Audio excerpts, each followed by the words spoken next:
दोस्तों नमस्कार। शाम की चाय के साथ 10 इंपॉर्टेंट करंट अफेयर सेशन में आपका स्वागत है। तो चलिए स्नैक्स के तौर पर लेते हैं पहले इंपॉर्टेंट करंट अफेयर को। केंद्रीय रक्षा मंत्री राजनाथ सिंह ने एनसीसी प्रशिक्षण के लिए किस ऐप को जारी किया है? तो आप जानते हैं कोविड-19 पैंडेमिक के कारण एनसीसी ट्रेनीज की जो ट्रेनिंग थी वो काफ़ी ज़्यादा अफेक्ट हुई। उनको ऑनलाइन ट्रेनिंग प्रोवाइड की जा सके, इसीलिए राजनाथ सिंह ने डीजी एनसीसी ऐप को लॉन्च किया है। इसके द्वारा कई वीडियो क्लासेस प्रोवाइड की जाएंगी एनसीसी ट्रेनीज को, ठीक है, याद रखिएगा। बात करते हैं एनसीसी की, नेशनल कैडेट कॉर्प्स की। इसका हेडक्वार्टर न्यू दिल्ली में है। ये बेसिक मिलिट्री ट्रेनिंग प्रोवाइड करता है, चाहे वो स्कूल के बच्चे हों या कॉलेज के बच्चे हों, ठीक है। उनको ग्रूम करती है as a disciplined and patriotic citizen के तौर पर, याद रखिएगा। अगला प्रश्न देखते हैं, केंद्र सरकार तीनों सेनाओं को मजबूती प्रदान करने के लिए किस जगह पर एयर डिफेंस कमांड की स्थापना कर सकता है? तो अभी हाल में केंद्र सरकार ने घोषणा की है कि प्रयागराज में एयर डिफेंस कमांड की स्थापना की जा सकती है। एयर डिफेंस कमांड क्या होता है? यह इंडियन एयरफोर्स का ट्राई सर्विस कमांड होता है। प्रयागराज में स्थापना से ये फ़ायदा होगा कि बॉर्डर सिक्योरिटीज़ पर ज़्यादा अच्छे से नज़र रख पाएंगी। पाकिस्तान पर नज़र रखी जा सकती है और चाइना पर।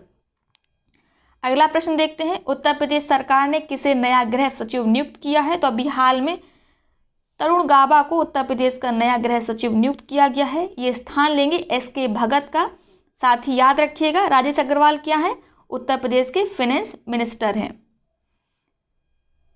अगला प्रश्न देखते हैं, भारतीय रिजर्व बैंक ने वर्ष 2020-21 के लिए देश की वृद्धि दर 0 से कितने प्रतिशत नीचे रहने का अनुमान व्यक्त किया है?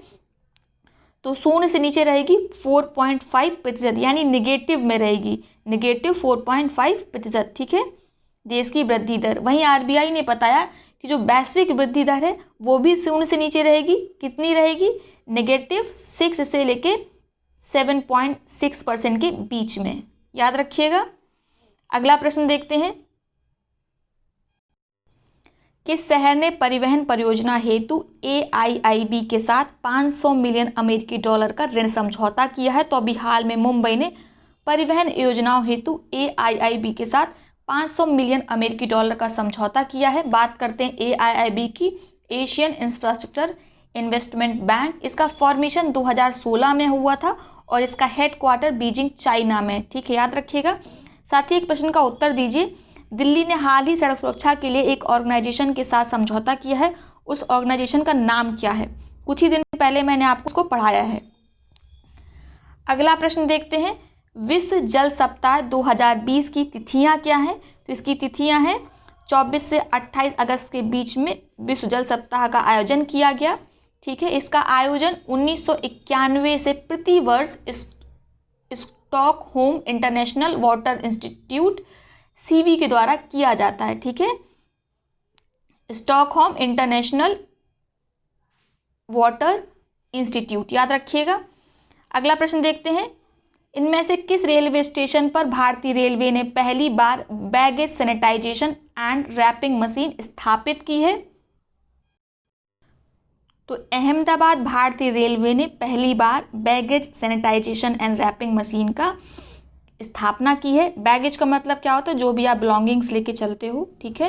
रैपिंग मशीन का मतलब यही, जो भी आप बिलोंगिंग या बैगेज लेके जाओगे उसका 360 डिग्री सैनिटाइजेशन होगा, ठीक है। इस मशीन की स्थापना का उद्देश्य है पैंडेमिक के दौरान आपकी सुरक्षित यात्रा सुनिश्चित की जा सके, ठीक है।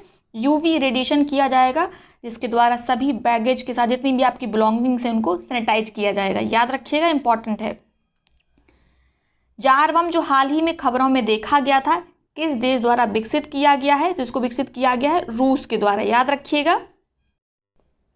रूसी परमाणु ऊर्जा एजेंसी रोसाटॉम ने हाल ही में एक डॉक्यूमेंट्री फुटेज जारी किया है जिसका शीर्षक है top secret test of a clean hydrogen bomb with a yield of 50 megaton, ठीक है, जो जार बम के विस्फोट को दर्शाता है, यानी कि डॉक्यूमेंट्री फुटेज में है जार बम, ठीक है। इसे दुनिया का सबसे शक्तिशाली हाइड्रोजन बम होने का दावा किया गया है। यह हिरोशिमा हमले से 3000 गुना अधिक विनाशकारी होगा, याद रखिएगा। तो जार बम क्या है? हाइड्रोजन बम है। इसको दिखाया गया है डॉक्यूमेंट्री में, किस देश के द्वारा? रूस के द्वारा, ठीक है। डॉक्यूमेंट्री का नाम बहुत बड़ा है तो याद रखना ज़रूरी नहीं है। टॉप सीक्रेट याद रख सकते हैं बस, ठीक है। वैसे नाम तो इसका है top secret test of a clean hydrogen bomb with a yield of 50 megaton, ठीक है। बस टॉप सीक्रेट याद रखिएगा, इट इज़ सफिशिएंट। अगला प्रश्न देखते हैं, किस ऑटोमोबाइल निर्माता ने भारत में वर्चुअल रेसिंग चैंपियनशिप शुरू की है? तो अभी हाल में वोक्सवैगन मोटर स्पोर्ट्स इंडिया ने वर्चुअल रेसिंग चैंपियनशिप भारत में शुरू की है। इस वर्चुअल रेसिंग चैंपियनशिप से 26 ड्राइवर्स को चुना जाएगा और वे 2021 में जो वास्तविक रेस होगी पोलो वॉक्सवैगन रेस, उसमें कार चला पाएंगे, ठीक है, याद रखिएगा। चलिए ये हैं आज के इम्पॉर्टेंट करंट अफेयर्स। अब आपसे कुछ प्रश्न पूछ लेते हैं, उत्तर कमेंट बॉक्स में ज़रूर करिएगा।